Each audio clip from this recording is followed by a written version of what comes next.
Just wanted to kind of first thank you for giving me the opportunity. I've been wanting to do this for a while. Yeah, you've been telling me. And talk a little bit about your life. State your full name. Nathanial Mason Jr. Okay. Any nicknames or? Bean. Beanie? Bean, yeah, string bean. String bean. Oh, okay. Who gave you that name? Some of the fellows in the neighborhood. Okay. Yeah. Good. It was two factors of that. One of it because people in Louisiana used to save slop, like food, leftover food, and they put it out in a bucket and the man would come around and pick it up. So I got into a confrontation with one of the fellas, and I took one of them stale red bean and rice buckets and poured it on. So that's how the nickname red beans. Everybody think it's string beans. Oh, okay. But it was red beans that they gave me that name for. And I guess I was about 10 years old. I was born in Baton Rouge, Louisiana in September the 8th, 1929. The house I was born in was a 3-room cottage. You had the front room, the middle room, the kitchen, and you had a front porch. Now, this was not the only house. They had about 10 of those houses in a row, where in the black folks stayed in the black community. And there was no backyard. At the places, there was no front yard. Everybody just ran up and down the back, and we played out in the back. And I was about 1 block from the school, the elementary school I went to. So they call that living on the lake because we were close to the lake. I had a brother and a sister, but I was the oldest. But that was my grandmother stayed 3 houses down, and my uncle stayed 4 houses down. See, the houses was all in a row. And you had alleys that you go up. There was no private backyard. Everybody in the neighborhood could whip your butt. So if you did something wrong and Miss Smith saw you, and she told your mother, you get another whipping when you got home. And another thing was, I tell people about it all the time, is that I stayed 1 block from the school I went to. But see, the school was like a block away, but it was, I could stand on my back porch and you could see the school. And I was very mischievous too. So whenever I'd get in trouble at school, and I'd get home, wasn't over 1 telephone in the block, and it wasn't at my house. So whenever I get in trouble at school, when I get home, my mother said, "You've been bad in school, boy." And there come the razor strap. Right? People put the strap on in them days. And I never could figure out how she'd find out. And we didn't have no food, no school. But her and the teacher had made a bargain. Where the school was a three-story building. And every day at 12 o'clock, my mother would stand on the back porch. And if the one waved a white towel out the window, that means tear him up when he get home, because he'd been bad. And I didn't learn that until I was grown. That shows how people live together. Right. And the black folks, everybody lived in the same neighborhood. Right. Being a doctor, lawyer, teacher, wasn't too many of them anyway. But whatever gamblers or whatever you did, we all was a family. Right. And that was one of the strong points of living in a black community, because everybody stayed in the community and everybody helped everybody, because you couldn't go in those white places unless you wanted to go to jail. So you mentioned a phone, so there was only 1 phone in the neighborhood. When do you recall having a phone in your house? Let's see, I can't think, I was about 13 or 14 years old before we got a phone. Okay. Yeah. All right, what was your mother's full name? Her name was Ida Spooner Mason. Okay. Her maiden name was Spooner. And her last name was Mason. All right. And your father? Nathanial Mason Sr. So you a junior? Yeah. Okay. Yeah, Nathanial Mason Jr. Did anybody ever call you Junior? No, they never did. They called me Sonny Boy was my nickname. Okay. All right. Any brothers and sisters? Yeah, 1 brother and 1 sister. My brother's passed, but my sister lives in Louisiana now. And she's still living? She's still living. She was out here about a year ago. So she's a younger sister? Or yeah, she's the baby girl. So you're the oldest? I'm the oldest. Oldest, okay. Yeah. All right, good. All right, what was the most important lesson you learned from your parents?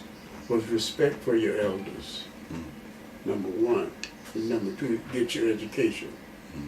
So we all had to go to school. You went to school, whatever. Because my mother and my father always tell me, the way you're going to make it, boy, in this world is to get your education. And that's what I did. Because my daddy worked for the Standard Oil Company in New Jersey, Esso. And he was a laborer. He dug ditches. There were very few blacks had any other job but that. But he made sure that myself and my brother and my sister went to school. And they stressed the fact that you're going to get an education. It was easy because I was not bragging, but I was pretty smart. Caught up, I catch on to things very easy. My brother, it was hard because it's hard for him to learn. So I took care of both of us. And my sister, she's a teacher down in Louisiana now. She was out here before. Okay. But most of the families in those days stressed to the children, get your education, boy, because that's the only way you're going to get older. Okay. All right. Did you play any sports as you were growing up? Yes, I did. I played basketball and I played baseball. So were you any good? One of the best. No, but seriously, I played basketball on the semi-pro team. You played sports. Did you date any girls? Well, they called it courting in those days. Okay. Yeah. But no, I really didn't. I knew some of the girls in the neighborhood, and people didn't allow you, the kids, to court and think they did it behind the scenes at those days. And if you went to a young lady's house, you had to be there in the presence of the parents. Okay. You couldn't. The only way, the first place that the parent would be was either in the kitchen or in the bedroom, and they always looked in on you while you were. And there wasn't no TV. You listened to the radio. Seriously, with no, but there maybe one or two TVs in the whole block when I came up. Wow. And that's where you see everybody like going to the baseball game or the football game. Everybody would go to Mr. Dunn's house or Miss Smith's house, whoever had the TV. And it'd be like a big party just to watch it. So can you tell me what your earliest childhood memory? Just sitting on the front porch watching the cars go by. Oh, my first pair of roller skates. But one thing I remember is I learned how to skate, and then when I was 12, I think I was 12 years old, my uncle bought me a bicycle. And that's where I kept that same bike for about 7 years. At that time, my first school was the Scott Street Elementary. That's an elementary school that went from 1st grade to 7th grade.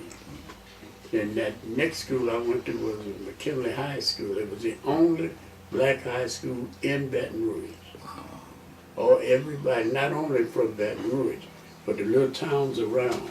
Wow. All of us went to McKinley when we left elementary school. So is that like hundreds of kids that attended high school? How many do you think? Maybe 40 or 50, but a lot of kids didn't go to school.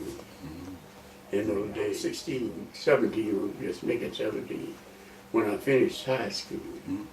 And at that time, it's a joke, I'll tell you a little later about that, but at that time, my father wanted to send me up to Southern, we call it. That was the only black university they had at that time. One of the little Baptist college called Leland. But when my dad and I used to sit on the back porch at night, and he talked about what I was going to do. So he told me, I told him, well, Daddy, I don't want to go to Southern. I don't want to go to Leland. I want to go to Howard. And Howard University was the big time university when it was in D.C. My dad told me, said, well, boy, I can't send you to Howard, but I can scrap up enough money because he worked at Standard Oil Company. He was a laborer. So I send you up there to Southern. I said, I don't go to no Southern. So I want to go to Howard. He said, well, I ain't got no money to send you to Howard. I said, well, we'll talk about it later. So I walked around that subsidy edge, something between June and September. And I guess what I'm going to do. And I passed the post office. I saw this sign. It said for 3 years in the service, they give you 4 years of college. That was a GI Bill at that time. So that's what I went on. Me and I used to sit on the back porch at night and talk. I told him what I wanted to do. He said, well, what you want to do, boy? I said, I want to go to the Army. He says, You sure that's what you want to do? I said, yes, sir. You're okay. So my father had to sign for me.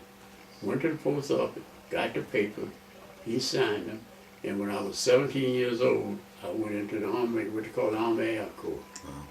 So at that time, if you served 3 years in the service, they give you 4 years of college. So that's what I did. I went into service, and when I never will forget, when I came out in 1949, me and my father was sitting on the back porch. He says, well, boy, said, you did your 3 years, said, you want to go to Howard University? I guess you'll be leaving soon. I said, you know, Dad, I've been gone for 3 years. I think I'm going to stay home. I think I'm going to Southern. My dad looked at me and called me, good damn, boy. I could have sent you to Southern 4 years ago. Me and him had a big lab. I was based, the first place was San Antonio. That was then called Sack Field. San Antonio Air Corps. Then they changed it to Lackland now. That's where you did your training. When I left there, after I got out of training, I thought I was going up north, as they called it, like Chicago or California. They sent me to Biloxi, Mississippi, Keesler Air Force Base, which segregated. You know, I didn't care what you was sold to sailor, but if you was black, you stayed in the black community. It was strictly segregated. So I stayed down at Keesler. Yeah, one thing was good about it, I could come home, because it wasn't more than about 80 or 90 miles from home. And I stayed there, and for around I had joined the reserve. And when the Korean War broke out, they called me back in the service. So I had to go back in the service, spend 2 more years. Now, did you go overseas?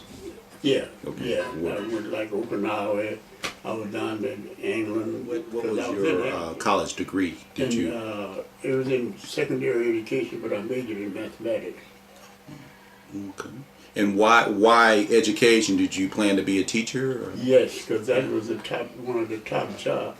Not only was it one of the top, it was probably one of the only jobs that a black man could get at that time. Right. Now, was that your first job or first career after the service? Yeah. And that was as a school teacher? Yeah. Okay.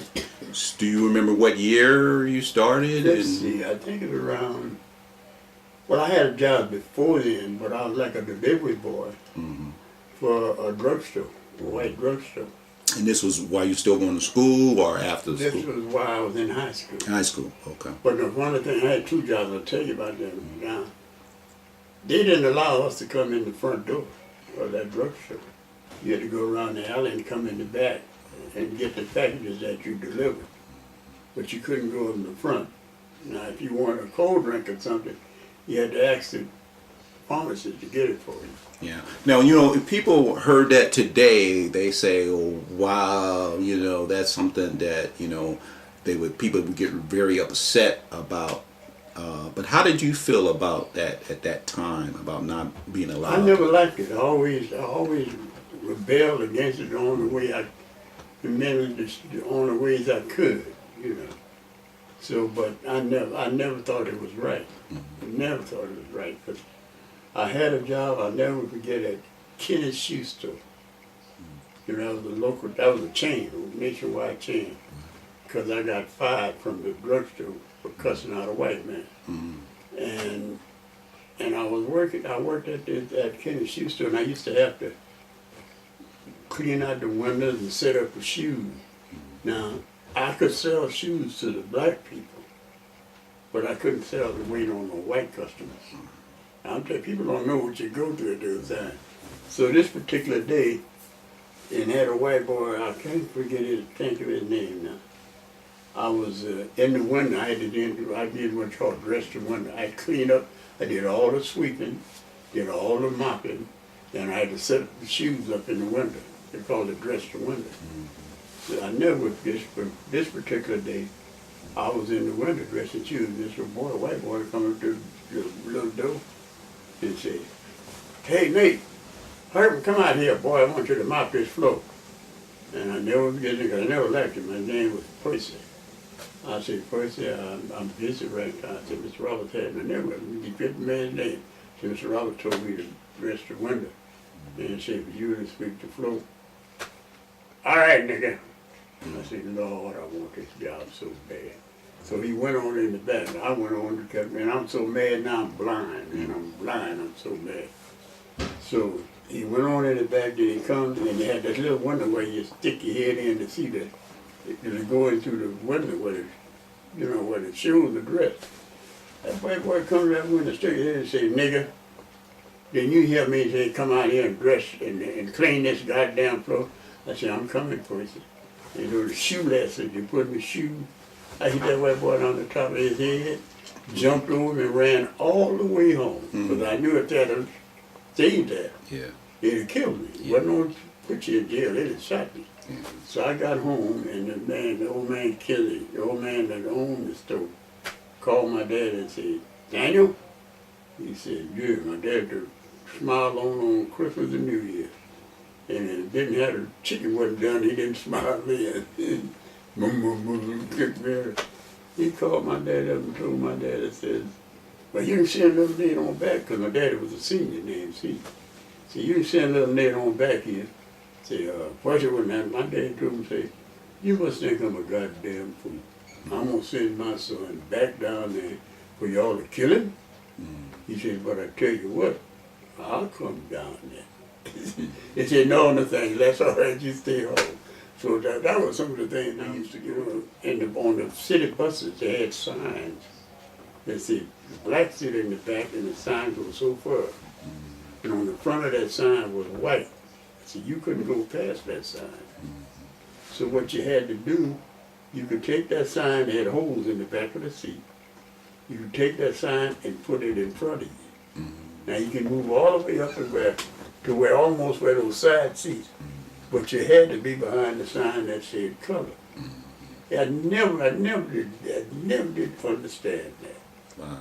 So at some points, people kept moving up the sign. Yeah, that would have stayed behind the sign. As long as you stayed behind, you was all right. As long as you had the color in front of you. Yeah. And one day I just got mad and sit in front of the sign. Boy, they raised more hell with me. And I got jumped on. I didn't give a damn. I took the sign, caught me a white boy, ripped the hell out of it with it. But see, sometimes we were called crazy. We didn't have no sense. We knew better. You know. But I look at people now and I say, boy, they don't know some of the things that black folks had to go through for them to be here. Yeah. You know, really. And that's when I left and came to California. Okay. And what year was that? This was in 1953. Now, why California? Was there any relatives that you had? Yeah, my aunt stayed here. And what was your aunt's name? Her name was Marie. And she was your father or your mother's? That was my mother's sister. Mother's sister. Yeah, okay. We call her Aideen. Okay. Yeah. And was it your first time to California? Or when you moved? That was civilian. So when I came here, I lived with her on Buchanan, 1152 Buchanan. In San Francisco? In San Francisco. Oh, okay. And that's where I stayed, and I started looking for work. So I think it was the first job I had. Now I had a degree now. I had applications everywhere. The first job I got was at the post office.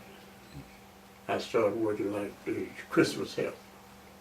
That's how long with packages and mail. Yeah, carrying mail. In fact, where you assisted the regular mail carrying. So then I finally got the job permanently as a mail carrier. And I worked out of Hayton Clayton, I think, called Station J. That was up on Haight Street, that was going up around to the Keys-Up. So, and at that point, even though I had the same job, they always gave the blacks the worst routes. You know, you had the hit routes where the hills go up. Those are the ones that the black carriers got assigned to, because usually the person that was in charge was white. So I worked there, but I was taking tests to sit there all the time. And I got a call to the San Francisco Sheriff Department.